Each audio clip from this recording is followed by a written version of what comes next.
বিসমিল্লাহির রহমানির রহিম। সকাল ৮:১০ বাজে বেরিয়ে পড়লাম স্কুলের উদ্দেশ্যে। চারদিক নিস্তব্ধ, নিঝুম, কি সুন্দর মনোরম দৃশ্য।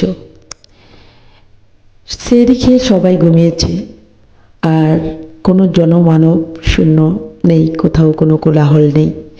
খুবই ভালো লাগছে, চারদিকে যেন বইছে বিশুদ্ধ বাতাস, নির্মল বায়ু। খুবই ভালো লাগছে। তো আমি একা হাঁটছি, একটু সময় থাকতে হাতে সময় নিয়ে বেরিয়ে পড়লাম স্কুলের উদ্দেশ্যে। তো আজকে হেঁটে স্কুলে যাব। স্কুলে যেতে আমার সময় লাগে 15 মিনিট। তো আসসালামু আলাইকুম, welcome back to my channel. আমি মনোহরা মণি কুমিল্লা থেকে বলছি। কেমন আছেন সবাই? আশা রাখছি ভালো আছেন, সুস্থ আছেন। আলহামদুলিল্লাহ, আল্লাহর অশেষ মেহেরবানিতে আমরাও অনেক ভালো আছি। তো এই স্কুল থেকে এসে নামাজ পড়ে, গোসল করে নামাজ পড়ে নিলাম, কোরআন পাঠ শেষ করে একটু রেস্টও নিয়েছিলাম। আলহামদুলিল্লাহ আলহামদুলিল্লাহ। তো এখন আমি কাটতেছি হলো কুমড়ো শাকের ডগাগুলা। তো আজকে কুমড়ো শাকের ডগা দিয়ে আমি ইলিশের লেজ দিয়ে রান্না করব। দারুণ স্বাদের এক মজার তরকারি। তো যাই হোক, রেসিপি শেয়ার করব না, তবে হ্যাঁ যতটুকু পারি আমি চেষ্টা করব। তো আজকের দিনে আমি যা যা করব তাই আপনাদের মধ্যে শেয়ার করব। তো বন্ধুরা দেখতে থাকুন, আপনারাও চলুন আমার সাথে। এই তো এখানে আমি ইলিশ মাছের লেজটাকে ছোট্ট ছোট্ট ছোট্ট ছোট্ট টুকরা করে কেটে নিলাম। আর এতে করে এটাকে গন্ধ, মানে এটার গন্ধ শাকের মধ্যে ছড়িয়ে যাবে। আর আজকে গোলালু দিয়ে রান্না করা হবে এই শাক দিয়ে, কুমড়ো শাক দিয়ে ইলিশ মাছের তরকারি। সবজির মতো অল্প তেলে রান্না করা হবে। তো এই পর্যন্ত যারা আমার ভিডিওর সাথে আছেন, এখনও একটি লাইক দেননি, প্লিজ মনে করে একটা লাইক দিবেন।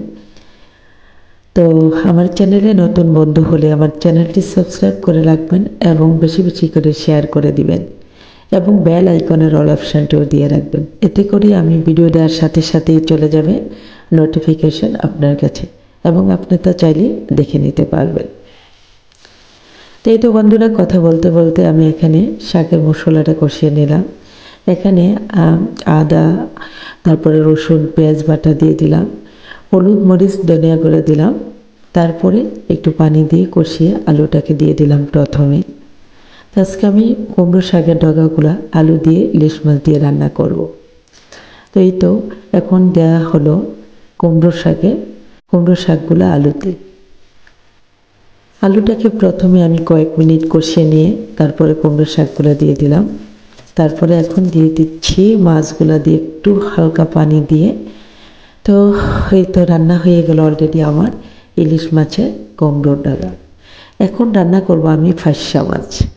এটা হলো মংলা সমুদ্র বন্দর থেকে আনা ফাঁসা মাছ, সাগরের মাছ। খুবই মজা, খুবই টেস্ট। মাছগুলো ছোট্ট ছোট্ট হলে কি হবে, ডিমে ভরপুর। আর এই মাছটার ভিতরে কাঁটা নেই, কাঁটা অল্প, আর খেতে দারুণ স্বাদের লাগে। আর বিশেষ করে এটা ফ্রাই ভালো লাগে বেশি, ছাড়া এটা দু পেঁয়াজা করলেও ভালো লাগে। তো আজকে আমি অল্প টমেটো দিয়ে ভুনা করব।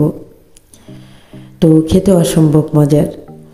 তো এই তো গরম তেলে দেওয়া হলো পেঁয়াজ, তারপরে দেওয়া হলো হলুদ, মরিচ, ধনিয়া, তারপরে স্বাদ মতো লবণ দিয়ে কষিয়ে নিচ্ছি। ঝোলের পানি দিয়ে তেলটা উপরে ওঠা পর্যন্ত অপেক্ষা করলাম। টমেটো দিয়ে আর একটু কষিয়ে নিচ্ছি। তো বন্ধুরা এখন দেওয়া হচ্ছে ফাঁসা মাছ। ফাঁসা মাছ আসলে খেতে খুবই মজা।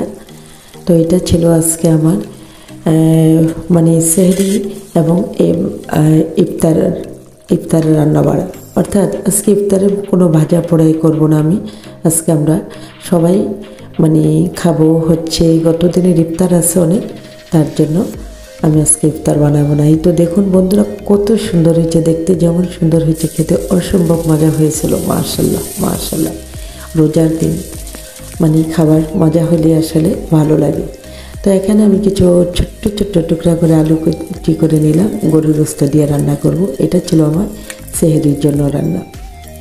তো আজকে যেহেতু আমরা বাজার পোড়া দিয়ে আমরা ভাত খেয়েছি ইফতারে, আজকে ভাত ছিল আমাদের, এই জন্য আমি আর ইফতার কোনো কিছুই শেয়ার করি নাই।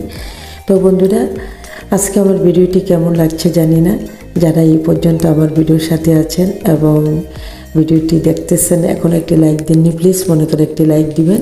আর এটা ছিল বিকালবেলা একদম ইফতারের আগ মুহূর্তে আমি এই চারা গাছগুলো, কুমড়োর চারা, পুঁই শাকের চারা, এগুলো এখন লাগিয়ে পানি টানি দিয়ে ঘরে চলে গেলাম।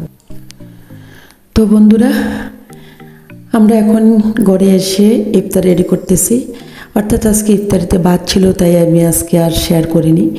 তো আজকে যে কুমড়ো শাক রান্না করেছি ইলিশ দিয়ে, আলু দিয়ে এবং ফাইসা মাছ ভুনা করেছি, তা দিয়ে চলবে আমাদের আজকের ইফতার আয়োজন।